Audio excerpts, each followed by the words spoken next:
Voices seem to whisper, I love you. Birds singing in the... And welcome to the Elevated Evening News tonight. My name is John. We hope you had a wonderful day in spite of all of the weather stuff, COVID stuff, the political scene, all the rest of that stuff. We thank you for joining us. All right, we're going to run a little bit of a half-hour piece here on what's coming up for the weekend and also weather stuff, the rest of the stuff, and we hope you enjoy it and hopefully you find it useful. All right, we're going to start off tonight with this section with a great local story. Two local filmmakers have not only completed a feature film, it has been accepted at Sundance. So it is going to be screened at Sundance. Let's pull this up here. Let's see. It is going to be, you can actually watch it from home because with the COVID stuff, Sundance is now is virtual as well. So the Sundance virtual screenings, we'll put the links up probably in the morning. It will be Sunday, January 31st at 6 p.m. and 7 p.m. and Tuesday, February 2nd at 7 a.m. and 8 a.m. And those are 7 a.m. Pacific time. So if you want to watch it in the evenings, Sunday, it's going to be Sunday the 31st at 6 p.m. Pacific time. So you can watch it. You can sign up for the screenings. And there. So a little bit of stuff about it. The film is called First Date. And let's run down through here a little bit. This is the synopsis. Shy high schooler Mike finally summons the courage to ask out his badass neighbor Kelsey, only to realize he's missing a key element for a successful date, the car. Panicked and low on cash, he's conned into buying a beat-up 63 Chrysler. Mike's plan to win over Kelsey soon turns into a surreal misadventure when they are inexplicably targeted by a pair of cops, a criminal gang, a vengeful cat lady. A night fueled by desire, bullets, and burning rubber makes any other first date seem like a walk in the park.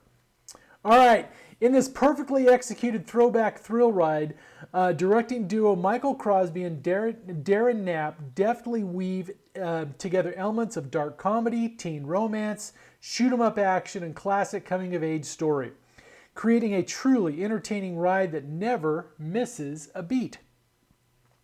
This refreshing mix of tones coupled with a breakout performance from Tyson Brown as Mike make First Date a truly outstanding first feature. Very cool. All right, now this is the director's statement, and then we're going to run to a little bit of an interview with him. Okay, movie night at Darren's, a long-standing tradition where friends gather together for breakout old favorites, new discoveries, and the ones we've been hearing of forever, but we're just waiting for Blu-ray to see them at their best. Let's see here.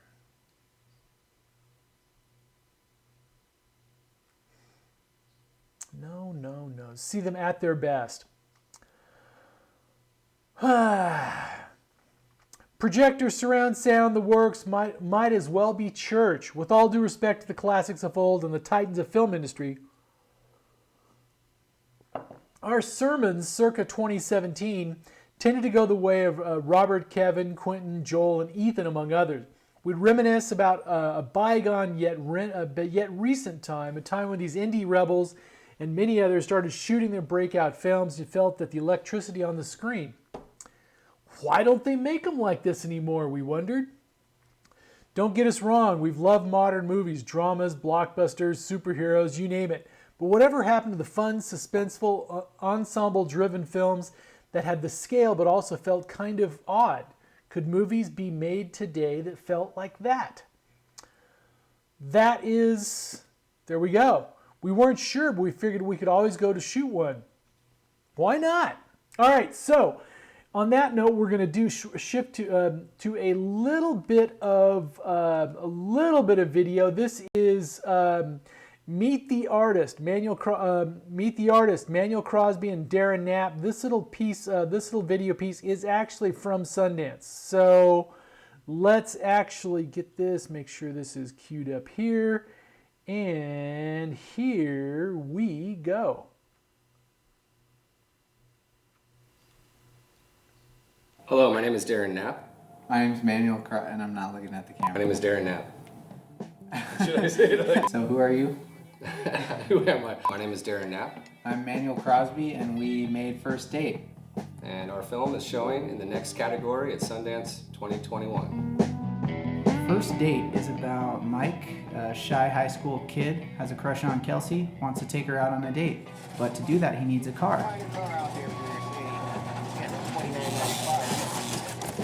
All he's got to do after he buys that car is go pick her up, and he never It seems so simple. but he never gets there. He never gets So much happens. Buying that car gets him in a lot of trouble.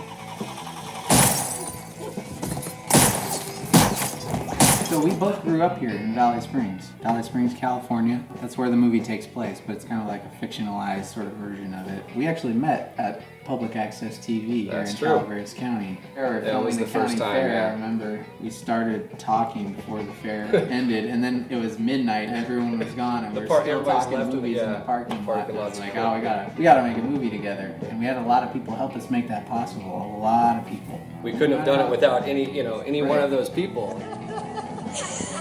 Pretty much all the actors were local from the Sacramento area. We were so lucky to find the cast that we found. And with Tyson and Shelby, we really lucked out. Exactly. Both of them were new to acting at that point. This was their first feature film.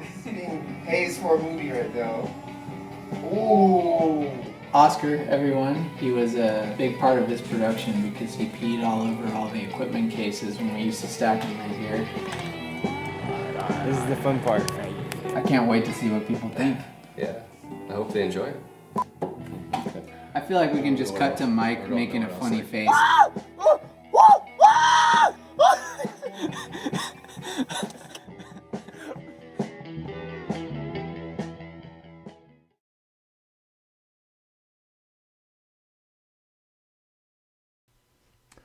Very cool. Local filmmakers and to summarize again, this is a local Calaveras and Amador County filmed project and by Calaveras natives, and it is Manuel Crosby and Darren Knapp, the directors, producers, Brandon Krause, Lucky McKee, Charles Horick. And we'll have the all the pieces queued up and stuff, so you can see that. So you can link that up and watch it on Sundance for the next few days. It's the 31st and the 2nd. Well, anyway, no, it's the run down through this one. It is going to be on Sunday, January 31st at 6 p.m. Pacific Time, 7 p.m. Mountain Time, and Tuesday, February 2nd at 7 a.m. Pacific Time and 8 a.m. Mountain Time. All right. Now, a little bit of national news stuff. The little bit of national news stuff here is that President Biden did an executive order today on opening up access to the Affordable Care Act, or Obamacare again, in wake of the pandemic. And so we're going to run to that. This only runs about 3 minutes, but it's a pretty significant piece, and let's run to it right now. And then we will be right back and start rolling down through some more local stuff. And We are socially distanced, so I think I can take my mask off to make this very brief announcement. I know you've been briefed by the healthcare team about what this is about, and there's an easy and just a quick way for us to describe this. It's been a busy week, and I've signed executive orders tackling COVID-19, economic and climate crises, as well as advancing racial equity. But today I'm about to sign 2 executive orders, and basically the best way to describe them, to undo the damage Trump has done. There's nothing new that we're doing here other than restoring the Affordable Care Act and restoring the Medicaid to the way it was before Trump became president, which by fiat he changed, made more inaccessible, more expensive, and more difficult for people to qualify for either of those two items, the Affordable Care Act or Medicaid. And the second order I'm going to be signing also changes what the president's done, what former president has done, and it a memorandum reversed my predecessor's attack on women's health, health access, and as we continue to battle COVID-19, even more critical Americans have meaningful access to health care. And so that's what I'm about to do. And again, I'm not initiating any new law, any new aspect of the law. This is going back to what the situation was prior to the president's executive orders. And the first one I'm going to be signing here is the Strengthen Medicaid and the Affordable Care Act. And of all times that we need to reinstate access to, affordability of, and extent of access to Medicaid is now, in the middle of this COVID crisis.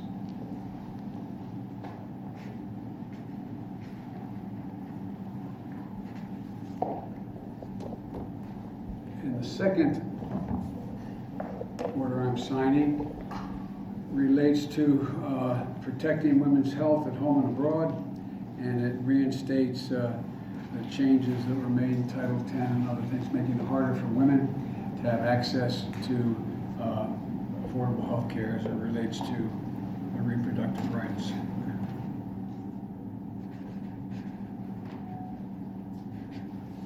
I'm sorry you had to stand in the cold. Thank you guys. Thank you very much. Mr. President, so long as you're working as is, or when are you going to put out healthcare legislation? We got a lot to do, and the first thing I got to do is get this COVID package passed. Do you think getting COVID relief passed will require you to break it up into chunks, Mr. President? No one requires me to do anything. All right, and we are back. So that was the executive order piece today.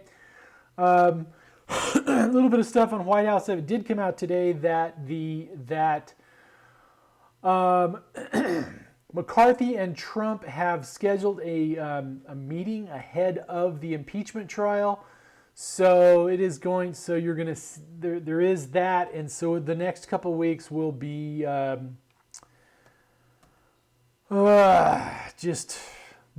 anyway. All right.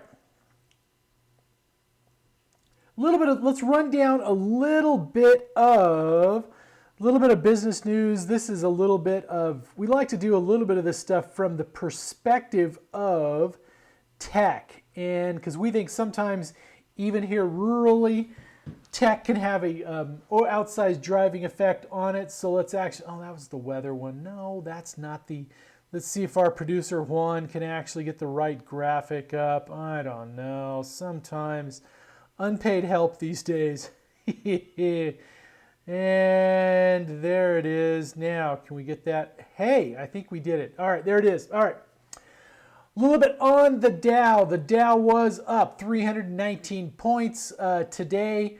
It was up significantly higher than that. It gave back some of the gains, and some of the stuff on the market stuff you've been watching, it was some of the shorts, the battle between the day traders, so to speak, and the professionals on stocks such as GameStop, etc. A little bit of rundown of some of the news. Car makers face 1 billion sales hit from pandemic chip shortage.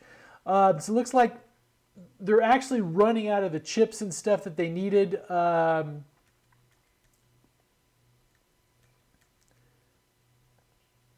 And here we go. Google deleted nearly 100,000 negative reviews of the Robinhood app. So yes, there we go. Apple adds another blast door to secure iOS from zero-click attacks. And also on the Apple stuff, it's kind of thing where Tim Cook in a speech today really went after, he didn't mention Facebook specifically, but with the way that Facebook targets users for ads and stuff like that, it was basically an outright attack on Facebook, and basically went pretty close to saying that Facebook's model can actually drive to violence. We'll see. All right, state reps try to ban Comcast data cap and price hikes until pandemic is over. We'll see how that all works out. But yeah, we thought we'd bring that up since we are a Comcast-centric market for most of the counties in our area.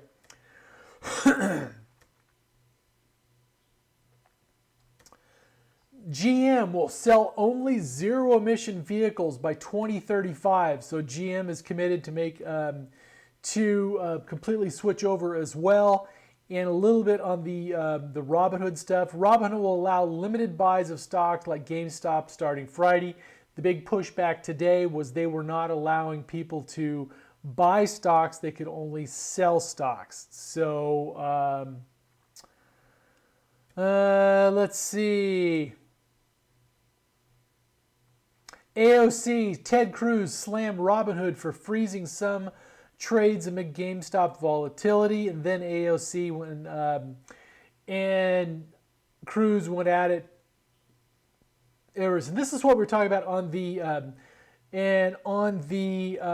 Tim Cook piece. This is which we thought was fascinating, and yes, we know this is tech centric, but we also think it is illustrative as well. And first little paragraph of this, and this is from Reuters. Apple chief executive Tim Cook on Thursday criticized polarization and misinformation on social media, intensifying a conflict between the iPhone maker and Facebook from the report. In remarks delivered at the Computers, Privacy, and Data Protection Conference, Cook critiqued apps that he argued collect too much personal information, prioritize conspiracy theories, violent incitement simply because their high rates of engagement. At a moment of rampant disinformation and conspiracy theories juiced by algorithms, we can no longer turn a blind eye to theory of technology that says all engagement is good engagement, the longer the better, and the goal of collecting as much data as possible. He did not name Facebook, but the two companies have been high-profile dispute, and the way that they talked about it, it could only be construed as that. All right, Spotify and more creepy tech spying on you. New Spotify patent involves monitoring users' speech to recommend music. Yes. Let's see. Robinhood, more Robinhood stuff, hit with a class action after blocking GameStop trades. All right, okay. Now let's switch over to the big story of the day. Let's talk about some weather and what's coming up for this weekend. The first one we're going to switch over to is, let's have a quick look at what Matley Trent from Bear Valley had on tap for weather today. And here we go. Let's run to this and we will be right back. Let's run this, and this is Matley Trent from this morning at Bear Valley, and you may hear a little bit of noise. There is one of the blower snow plows going by right outside, so hopefully that doesn't intrude too much, but here we go.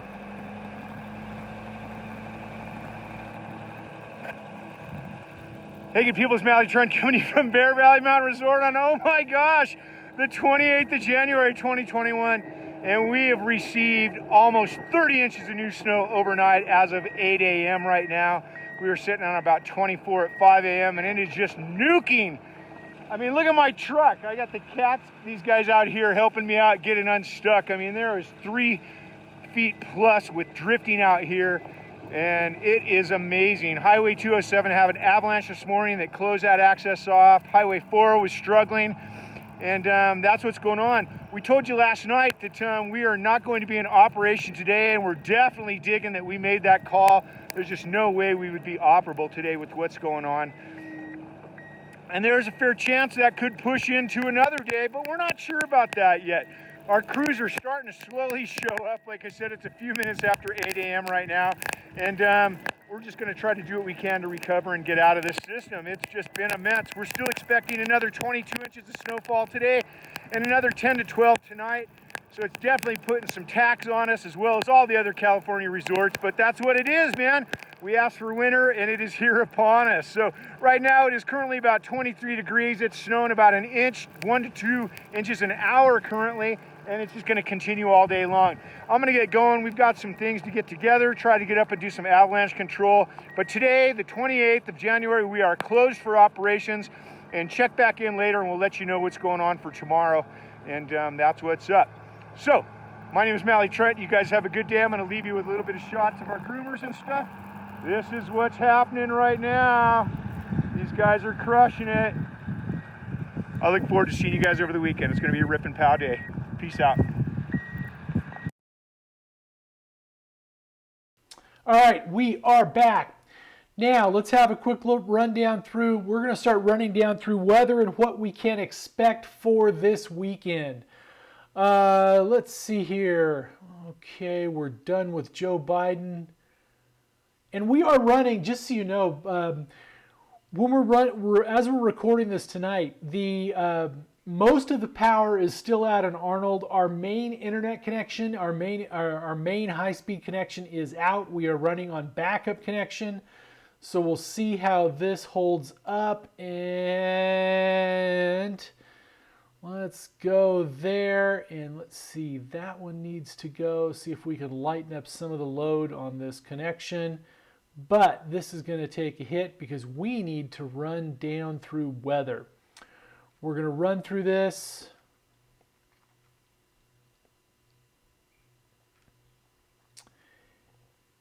And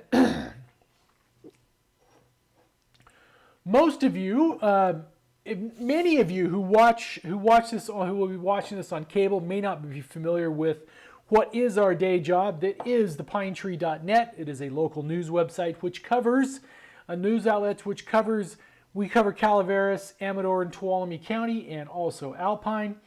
And it is, and our weather page, it hasn't changed much in about 10 years, but it has a lot of information on it. So let's run over and start rolling down through it and what you can expect.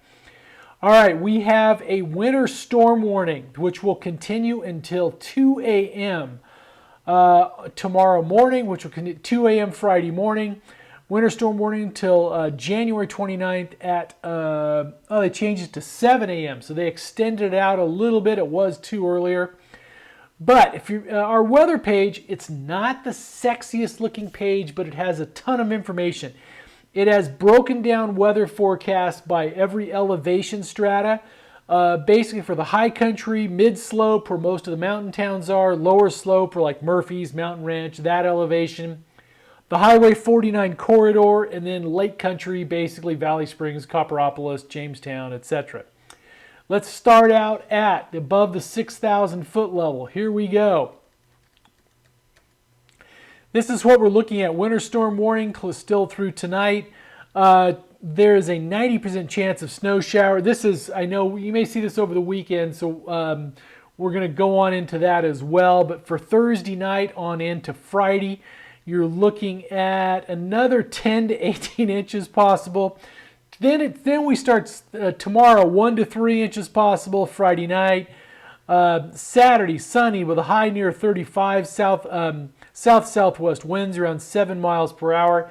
This may very well be the best, well, it is the best conditions so far of this ski and snowboard season. But then we have another system that's going to come back in Sunday night. 10% chance of snow after 4 a.m. Then Monday, snow likely, mostly after 4 p.m.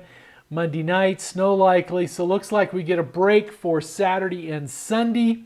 And then we have another round of snow come in. Basically, the snow goes back in the forecast for Monday. So we wanted winter. We wanted to catch up on moisture. We are doing that now. All right, let's drop on down to mid-slope. This would be for Arnold, Big Trees Village, Big Trees State Park, Dorrington, Camp Connell, Meewook Village, and Twain Harte on the Highway 108 side, and Pioneer, Barton areas, the whole mid-slope on the Highway 88 side as well. All right, 28 degrees. Mid-slope areas right now. The storm warning continues for the mid-slope as well. You are looking at a low of 30, so it's not going to be that cold. So low of 30, high of 34 tomorrow with a 60% chance of showers. 25, 40 on Saturday, then a high of 44 on Sunday, a low of 33 on Saturday night. So we won't quite get below freezing Saturday night, which should help for some of the snow removal. 39 degrees on Sunday night, then Monday, rain likely with a high of 44. Okay, let's drop on down to what we call the lower slope. This is Murphy's Mountain Ranch, Soulsbyville, West Point, Pine Grove, Groveland on the upper reaches of that. 39 degrees for the low, then 43, 33, 49, 36, 53, 44, and the high of 54 on Monday with rain likely, and Monday night, heavy rain. Heavy rain likely on Monday, so you have showers tonight, showers tomorrow, mostly cloudy, clearing out Friday night, Saturday mostly sunny, and then Sunday partly sunny. So that's there. All right, now let's drop on down to the Highway 49 corridor from north to south. Sutter Creek, Jackson, McCullamy Hill, San Andreas, Angels Camp, and Sonora. You're looking at 90% chance of showers, a low of 38 tonight. Then you're looking at 48 degrees with a 50% chance of showers tomorrow. Partly cloudy with a low of 34 on Friday night. 51 degrees and mostly sunny on Saturday. That will be a welcome change. 38 degrees, mostly cloudy Saturday night. 55 degrees and partly sunny on Sunday. Sunday night, mostly cloudy, then a slight chance of rain. 44 degrees and rain likely on Monday with a high of 57. And Monday night, rain with a low of 42. Okay. Now, let's drop on down to lake level, Copperopolis, Valley Springs, Rancho Calaveras, Ione, Lower Jamestown, and Don Pedro. This is what you're looking at. 80% chance of showers tonight with a low of 41. High of 47 tomorrow with a 50% chance of showers. Partly cloudy with a low of 37. Mostly sunny with a high of 51 on Saturday. Mostly cloudy with a 41 on Saturday night. Partly sunny with a high of 55 on Sunday. And mostly cloudy, slight chance of rain with a 48 on Sunday. Then Monday, rain likely. Monday night, rain likely as well. All right, these will change, but let's actually do a quick look at roads right now. And if you're on our weather page, in one spot you can pull the latest stuff from Caltrans as well.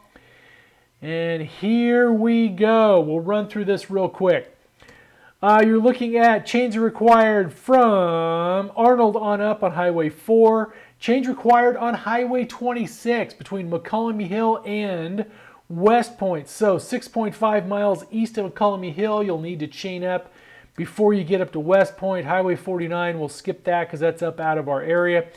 The Highway 88 is still closed at the Carson Spur. That is the avalanche prone area before Kirkwood, and so we need to and that's closed there, but also from Pine Grove on up, change required there. Highway 88, 6 miles east of Sonora on up, so basically the East Twainhart entrance on up on Highway 108. Highway 120, change required from 8.5 miles east of Groveland all the way up to Yosemite National Park boundary. And also on that one is Yosemite National Park is still closed. So we thank you. We thank you for joining us tonight.